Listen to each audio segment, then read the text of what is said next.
Paramount policy, जैसे कि मैंने बताया, इसके अकॉर्डिंग ब्रिटिशर्स का ये मानना था कि सबसे सुप्रीम पावर वो खुद है। तो देखो आगे हमारे पास टॉपिक है कि the process however did not go unchallenged, कि ये जो पैरामाउंट्सी की पॉलिसी है, इस पॉलिसी को भी लोगों ने बहुत ज़्यादा, इंडियन रूलर्स ने, इंडियन किंगडम ने बहुत ज़्यादा वो किया, प्रोटेस्ट किया। लेकिन इसके चलते ब्रिटिशर्स ने फिर भी, देखो ये दे रखा है, जो किट्टूर कर्नाटका की एक छोटी सी स्टेट थी, इसको अपने कब्जे में कर लिया। तो क्वेश्चन आ सकता है पैरामाउंट्सी पॉलिसी के अंडर उन्होंने कौन सी स्टेट को को अनेक्स किया था, तो आप बोलोगे कर्नाटका में किट्टूर। रानी चानम्मा ने इसको बहुत रेजिस्ट किया, इसने इसको रोकने के लिए हथियार उठा लिए थे, ठीक है, रेजिस्टेंस मूवमेंट भी स्टार्ट किया था। लेकिन 1824 में वो अरेस्ट हो गई और 1829 में वो जेल में ही मानी गई, ठीक है। फिर रयाना, जो कि वहाँ का चौकीदार था किट्टूर के ही वहाँ पे जेल का, तो उसको भी इसी से बहुत गुस्सा आया और उसने क्या किया, चुपके चुपकाते ब्रिटिश के जो कैंप्स थे और रिकॉर्ड थे वो सारे डिस्ट्रॉय कर दिए। उसको भी बाद में ब्रिटिशर्स ने पकड़ लिया और 1830 में उसको भी फांसी की सज़ा दे दी गई। क्लियर। आगे in the late 1830s the East India Company became worried about, अब रशिया जो है पावर में आने लग गई, अब उसकी टेंशन भी ईस्ट इंडिया कंपनी को हो गई। उनको ये लगा कि अगर उन्होंने इंडिया को अपने नॉर्थ वेस्ट का स्पेशल जो है पार्ट, वो जो है अब रशिया जो है अपने कब्ज़े में ले लेगी और उनकी पावर कम होती जाएगी, ठीक है। तो उन्होंने इसको रोकने की भी बहुत कोशिश करी। They fought a prolonged war with Afghanistan between 1838 and 1848, establish indirect company rule there. उन्होंने नॉर्थ वेस्ट एरिया के ही पार्ट्स हैं अफ़गानिस्तान, और उसके ऊपर उनके साथ युद्ध किया और उसको अपने कब्ज़े में ले लिया। सिंध को भी उन्होंने 1843 में अपने कब्ज़े में ले लिया, और उसके बाद पंजाब, ये सारे पॉइंट्स हैं, ठीक है। और महाराजा रणजीत सिंह जब उन्होंने पंजाब अपने कब्ज़े में लिया तो उनको बहुत गुस्सा आया, ठीक है। उन्होंने उनके यहाँ वॉर किया, लेकिन वॉर में उनकी डेथ हो गई। क्लियर। उनकी, और उसके बाद जो सिख किंगडम है उसके साथ, मतलब जब ब्रिटिशर ने लड़ाई करी, उनके साथ बैटल किया, तो उनको उन्होंने हरा दिया, और इस तरह से उन्होंने एट लास्ट पंजाब को भी अनेक्स कर लिया। फिर उन्होंने कौन सी पॉलिसी चलाई, डॉक्ट्राइन ऑफ लेप्से की पॉलिसी, जो कि लॉर्ड डलहौजी के लीडरशिप में चलाई गई थी। और इस पॉलिसी के according a male heir his the doctrine declare that if an Indian ruler died without a male heir his kingdom would lapse, मतलब कि कोई भी किंगडम का जो राजा है, अगर उसका कोई उत्तराधिकारी नहीं है, अगर उसका कोई मतलब लीगल हायर नहीं है, तो उसकी किंगडम को लैप्स कर लिया जाएगा, मतलब अनेक्स कर लेगा। कौन? ब्रिटिश कंपनी अनेक्स कर लेगी। इस तरह से इस पॉलिसी के अंडर उन्होंने सतारा, संबलपुर, उदयपुर, नागपुर, झांसी, इन एरियाज़ को टेक ओवर करना शुरू कर दिया। सिमिलरली अवध को भी टेक ओवर करना शुरू कर दिया, और इस तरह से ब्रिटिशर्स ने अपना जो काम करना शुरू किया, अपनी मिस गवर्नमेंट दिखाई, ठीक है। कहने का मतलब है उन्होंने 1857 तक तो मैक्सिमम सारा इंडिया अपने तरफ टेक ओवर कर लिया, और उसके बाद फिर इससे निराश होकर एक बहुत बड़ा रिवॉल्ट हुआ, जिसके बारे में आगे आप चैप्टर भी पढ़ोगे, रिवॉल्ट ऑफ 1857। और अब उसके बाद जैसे कि अब पूरे का पूरा इंडिया उनके हाथों में आ गया, तो अब उन्होंने वहाँ का एडमिनिस्ट्रेशन सिस्टम भी बदलना था। अब उन्होंने जब वहाँ का एडमिनिस्ट्रेशन सिस्टम बनाया, तो इन 3 पॉलिसी जो पीछे हम पढ़ चुके हैं, 3 पॉलिसी, सब्सिडरी अलायंस, पैरामाउंट्सी और डॉक्ट्राइन ऑफ लेप्से, इन पॉलिसीज़ के बाद जब सारा का सारा इंडिया उनके अपने हाथों में आ गया, तो उन्होंने बॉम्बे, मद्रास और Bengal, Bombay and Madras administrative units को डिवाइड किया प्रेसिडेंसीज़ की फॉर्म में, और ये 3 प्रेसिडेंसीज़ बनाई गई, जिनके ऊपर कौन रूल करेगा, गवर्नर, और उनका हेड कौन होगा, गवर्नर जनरल। और अब उन्होंने एडमिनिस्ट्रेशन सिस्टम बनाया, सबसे पहले किसके बेस पे बनाया, जस्टिस के बेस पे। और अभी आप आगे पढ़ोगे आर्मी, मैं यही लिख रही हूँ इसीलिए इसको, और एक आर्मी के बेस पे उन्होंने जस्टिस सिस्टम बनाया। अब जो इन्होंने एडमिनिस्ट्रेशन सिस्टम बनाया, अब जो एडमिनिस्ट्रेशन सिस्टम बनाया जस्टिस के बेस पे, उसमें 2 कोर्ट्स बनाई गई, एक क्रिमिनल कोर्ट और एक सिविल कोर्ट। ध्यान रखना है आपको, जस्टिस सिस्टम के बेस पे जो एडमिनिस्ट्रेशन बनाया गया, उसमें 2 कोर्ट्स बनाई गई, एक क्रिमिनल कोर्ट फौजदारी अदालत जिसको बोलते हैं, सिविल कोर्ट जिसको दीवानी अदालत बोलते हैं। मौलवी और हिंदू पंडित जो थे वो इनके हेड्स थे, ठीक है। मतलब सिविल कोर्ट्स दोनों मिला के, सिविल कोर्ट्स को जो स्पेशली कौन देखता था, मौलवीज और हिंदू पंडित, ठीक है, वो सिविल कोर्ट्स को देखते थे। और क्रिमिनल कोर्ट्स किसके हाथों में थे, काजी और मुफ्ती के हाथों में थे, ठीक है। लेकिन वैसे सुपरविज़न किन के हाथों में था, उनका कलेक्टर्स के हाथों में। क्लियर हो गया, कलेक्टर्स के हाथों में ही सबका सुपरविज़न था, दोनों कोर्ट्स का।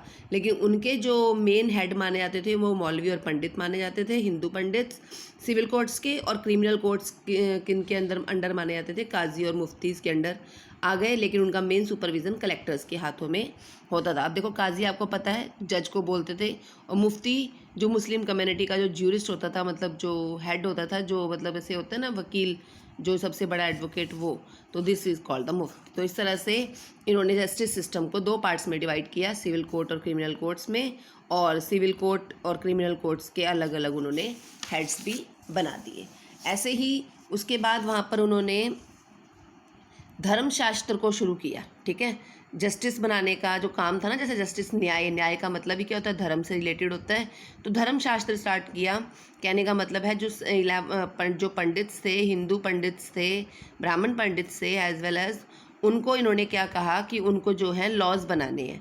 तो देखो, 11 पंडितों की एक टीम बनाई गई थी, 11 पंडित्स की एक टीम बनाई गई थी, जिनको कि हिंदू लॉज को इकट्ठा करने के लिए कहा था। और NB हेलहेड, ये क्वेश्चन भी आता है आपके पास अलग से, उसने इन सारे लॉज को इंग्लिश में, क्योंकि वो तो जब लॉ बनाएंगे पंडित तो अपनी लैंग्वेज में बनाएंगे, इनको ट्रांसलेट करने का काम NB हेलहेड को दिया गया, ठीक है। जो भी लॉ बनाए गए उनको उन्होंने ट्रांसलेट किया, ठीक है। और उसके बाद एक रेगुलेटिंग एक्ट 1773 स्टार्ट किया गया, जिसमें supreme court was established while a court of appeal the Sadar Nizamat Adalat was also set up at Calcutta. तो मीन्स ये तो हो गया सारा आपका जस्टिस सिस्टम। अब ऐसे ही इन्होंने एक स्टार्ट किया था एडमिनिस्ट्रेशन के लिए, कंपनी आर्मी, मतलब एक आर्मी सिस्टम। 2 तरह के सिस्टम एडमिनिस्ट्रेशन के स्टार्ट किए गए थे, जस्टिस सिस्टम और आर्मी सिस्टम। ये देखो, इसमें मेन पॉइंट देखोगे तो जो मुग़ल आर्मी थी, कॉलोनियल रूल आ गया। कॉलोनियल रूल में उन्होंने अपनी एक नई वो बनाई, क्या बनाई, आर्मी सिस्टम बनाया। देखो, पहले मुग़ल आर्मी का क्या रखा है कि इनमें कौन कौन थे, कैवेलरी क्या होता है, सवार मतलब जो हॉर्सेस पर बैठते हैं, और इन्वेंट्री। मुग़ल सिस्टम में 2 होते थे। मुग़ल जब आर्मी थी तो 2 तरह के सैनिक हुआ करते थे, एक होते थे कैवेलरी, एक होता था इन्फेंट्री। कैवेलरी का मतलब ध्यान रखना है आपको, जो कि घुड़सवार होते थे, और इन्फेंट्री जो कि पैदल सवार होते थे। उनको ट्रेनिंग भी दी जाती थी एज वेल एज तीरंदाजी की, ठीक है। जो कैवेलरीज होते थे वो तो घोड़ों पे बैठते थे, और जो मतलब मुग़ल रूलर होते थे और घोड़ों पे बैठकर वो तो सारा कुछ किया करते थे। लेकिन 18वीं सेंचुरी में, ये तो हो गया इंडिया का, अब उन्होंने एडमिनिस्ट्रेशन सिस्टम कैसा बनाया, उन्होंने ईस्ट इंडिया कंपनी ने एडमिनिस्ट्रेशन सिस्टम में क्या किया, सिपाहियों, बस नाम चेंज कर दिया। जो मतलब जो हम कह रहे हैं ना कि कैवेलरी हुआ इन्फेंट्री थे, उनके लिए एक नया वर्ड सिपाही यूज़ किया, जिसको हिंदी में सिपाही बोलते हैं, ठीक है। एज वेल एज सबसे इंपॉर्टेंट उन्होंने क्या शुरू किया, वो एक वार के लिए नई टेक्नोलॉजी लेके आए। नई टेक्नोलॉजी क्या लेके आए थे वो, मस्केट्स और matchlocks. Soldier of the company army had to keep pace with changing military requirement and its infantry regiment now become more important, ठीक है। मस्केट्स और मैचलॉक्स की देखो बेटा, आपके पास यहाँ डेफिनेशन है। मस्केट मतलब एक गन हुआ करती थी जो कि इन्वेंट्री सोल्जर अपने हाथों में रखा करते थे, और मैचलॉक्स भी एक टाइप की गन ही हुआ करती थी, जिसमें कि एक किस्म से मतलब एक पाउडर डाला जाता था, और माचिस से जलाते ही वो बहुत बड़ा अटैक किया करता था। तो ये अपनी टेक्नोलॉजी में वो नई चीज़ें लेके आए थे युद्ध करने के लिए।